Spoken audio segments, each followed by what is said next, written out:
Dan, before the neck injury that kept you out for a period of time, I think you'd, apart from when you're on the Lions tour, only missed 1 in 45 tests for England, which is incredible longevity. What was that like to finally be on the outside looking in to England games? How did that feel? It was a bit strange. 1 week you're training with the squad, and next week you literally sat at home just watching the game on TV, and you're sort of in contact with some of the boys who are here, and you go from basically being sort of fully involved to being out the door. So it was a bit strange, but not saying you never lose the excitement of playing for England, but it's definitely been renewed with that sort of break that I had. Speaking to Graham Roundtree about your return last week, speaking of the breakdown, your threat over the ball, especially in defensive breakdowns, but he dismissed it and said, look, his job is to scrum. Instant smile on your face when you hear that. Is it sort of thing you and him share and that you'd like to hear?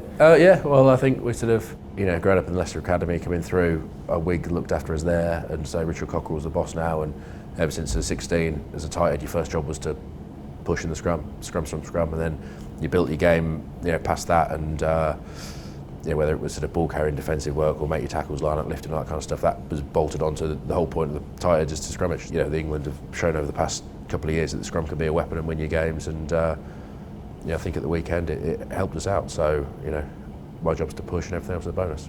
How did you think it went? The first scrum felt really good. Unfortunately, they sort of ended up scoring off it. So as a front row, you're sort of happy there, but not happy with the result. But I think overall it was.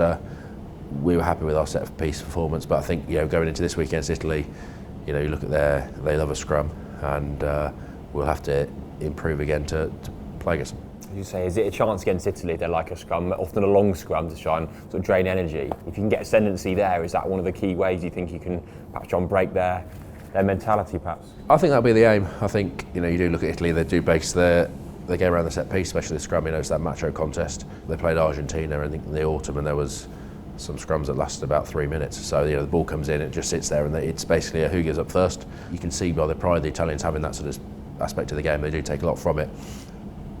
In any game, we attempt to get on top in the set piece battle. So it'll be the same this weekend, and if you can do that, you put yourself in a better position to win. Tell me a bit about the mentality of Italian front rowers. Obviously Martin Castrogiovanni, Leonardo Giordini from Leicester. Tell me a bit about what they're like as characters and how that affects how they play the game. They're hard workers. They are a bit more stylish than the English boys, but they're tough. We've learnt off them at Leicester. And we said Castro before. He is unique, and but he's a very good player. Look at he's got I don't know how many Italy caps, 100 plus, and he deserves every one. But they're a formidable side. Why do you think this fixture's sometimes been a difficult one for England to crack? Oh yeah, no. So every time I've played Italy, it's never been an easy game. They're physical at the breakdown and physical over the ball, which can slow a team's rhythm. They enjoy playing England, and it's a big game. He comes to Twickenham, it's the home of rugby, and if they turn us over, it's it'll be a historical event. So I think the Italians are always up for the game. They're built for the physical battle up front, and that's something we recognise and something you enjoy playing against, because they're a different outfit to some of the other teams in the world rugby.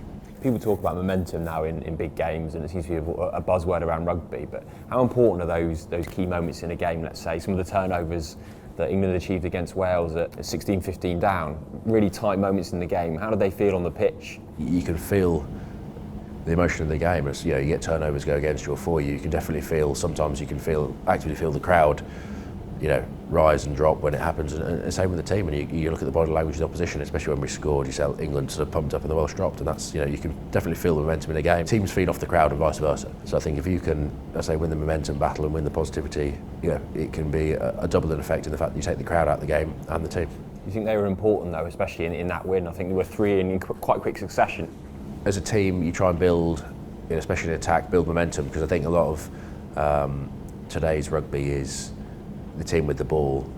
If they're proactive and attack, they will get rewards, whether it's tries, penalties or field position. So if you can stop that at source, whether it's at the breakdown, tackle turnover, the choke tackle you see now, you can definitely affect a team's momentum and rhythm. And also it gives a team another thing to think about defensively, because if you're going to get belted in a tackle, you're more aware. If you go in, say, carrying into contact, and there's a fear of being the choke tackle held up, you have to adjust there. But also, if there's a team ready to go over the ball, there's so many different things to think about. I think that was the variation in our sort of defence and the ability to change up the turnover. And it's not just one. We weren't just aiming at one point of the the breakdown. It wasn't just a man over the ball. It was holding up and everything like that. It does affect a team, because a team has to think more. And if you're thinking, you're not doing.